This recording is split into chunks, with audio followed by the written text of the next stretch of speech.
오늘의 큐티 말씀은 마태복음 5장 1절부터 12절입니다.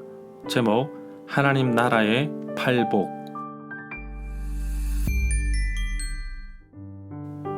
먼저 앞뒤 문맥을 살펴보겠습니다. 마태복음의 구성은 시간의 흐름에 따라 기록된 것이 아니라 어떤 주제의 중심으로 기록되어 있습니다.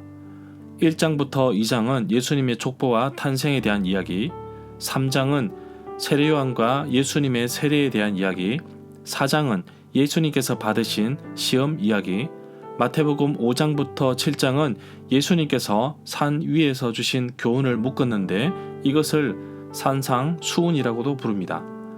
산상수훈은 제자들에게 주어진 교훈으로 세상과 멀어진 이들이 힘듦과 어려운 박해 속에서도 하나님의 말씀대로 살아갈 때 이들이 진정한 부유한 자들임을 말씀하고 있습니다. 마치 시편 1편에 말씀하시는 것처럼 진정한 복 있는 사람이 누구인지를 말하고 있습니다. 예수님의 치유 사역으로 인해 많은 무리들이 따르고 있지만 예수님은 무리들과 제자들을 구별하여서 진정한 천국의 주인이 누구인지를 깨우쳐 주십니다. 문단을 나눠보겠습니다. 1절부터 6절은 가난, 애통, 온유, 의로움, 7절부터 12절은 긍휼, 청결, 화평, 박해. 3절에 보면 마음이 가난한 사람은 복이 있습니다. 하늘나라가 그들의 것입니다. 산상수훈 가운데 팔복에 대한 내용은 3절부터 12절에 나오는데 누가복음 6장 20절부터 23절에 나오는데 약간 다른 모습으로 나옵니다. 산상설교의 첫 시작은 팔복으로 나옵니다.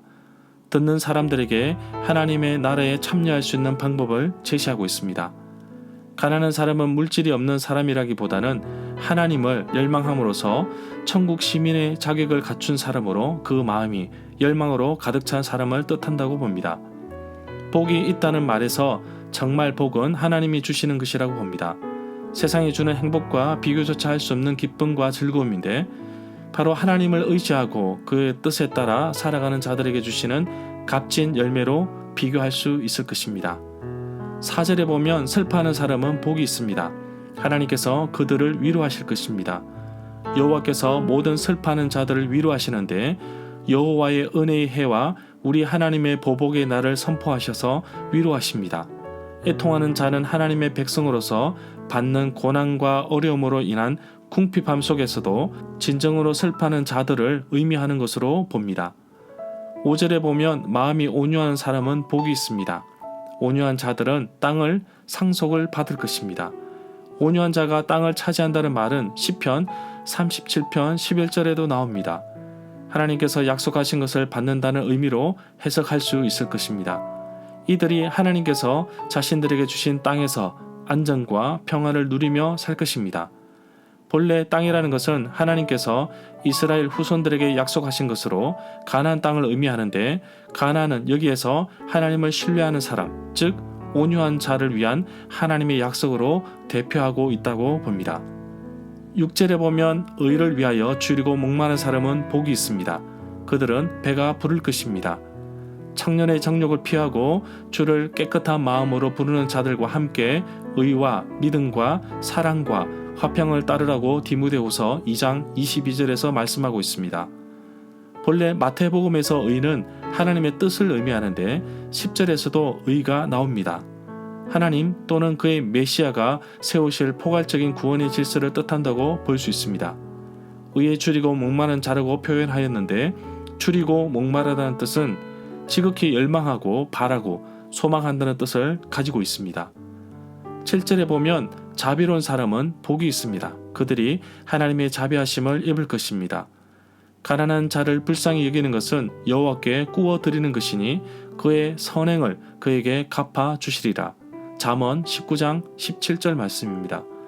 8절에 보면 마음이 깨끗한 사람은 복이 있습니다. 그들이 하나님을 볼 것입니다.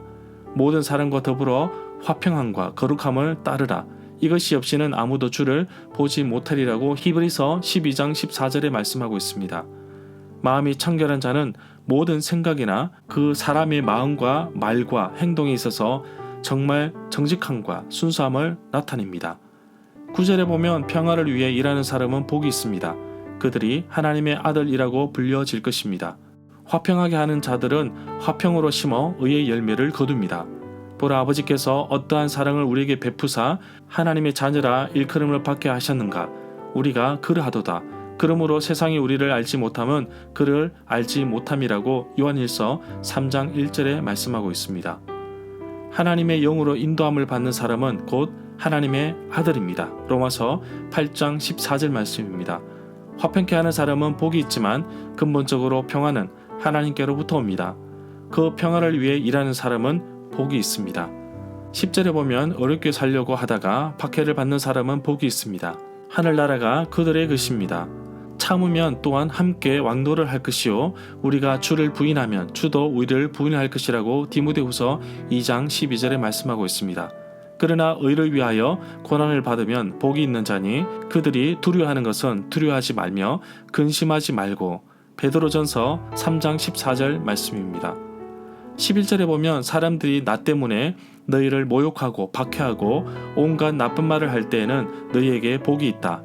베드로전서 4장 14절에 보면 너희가 그리스도의 이름으로 치욕을 당하면 복 있는 자로다. 영광의 영 곧 하나님의 영이 너희 위에 계심이라고 말씀하고 있습니다. 12절에 보면 먼저 왔던 선지자들도 이와 같이 박해를 받았다고 말씀하고 있습니다. 선지자들은 자주 멸시와 박해를 많이 받았습니다. 때로는 비웃음도 당하기도 했습니다. 역대하 36장 16절에서 그 내용을 찾아볼 수 있습니다. 절마다 상세한 설명과 구절에서 그리고 핵심 내용과 중심 줄거리는 네이버 블로그에 올려져 있습니다. 내게 주시는 교훈입니다. 하나님 나라를 꿈꾸는 사람들은 절대로 굶주리지 않습니다. 또한 다른 사람들을 긍휼히 여기며 함께 평화를 추구하는 사람이라고 볼 수 있습니다. 나의 삶을 보면 과연 나를 위한 삶을 살고 있습니까? 아니면 다른 사람들을 위해 삶을 살고 있습니까? 그리스도인의 삶은 다른 사람들을 위해 사는 삶이라고 봅니다. 때로는 조롱이나 박해도 받습니다. 그것은 내가 가진 복음 때문입니다. 그렇다고 해서 나는 내가 가진 복음 때문에 세상과 타협하거나 물러서지 않겠습니다. 내가 가진 복음의 능력을 나는 믿습니다. 예수님께서 말씀하신 진정한 팔복의 뜻을 좀 더 깊이 생각해보는 하루가 되기를 소망합니다. 단순히 복 있는 사람이 되기 위해서 살기보다는 나의 의지를 드리고 순종함으로 주께 나아가기를 소망합니다. 정말 천국을 소유하기 위해 내가 가진 것을 버려가며 하나님의 것으로 채울 용기 있는 사람은 정말 하나님께서 주시는 위로와 평강의 기쁨으로 살 수 있을 것입니다. 나에게 주어질 크신 축복을 기대하며 오늘도 예수님께서 주신 교훈과 가르침을 기억하며 살아가는 하루가 되기를 간절히 소망합니다.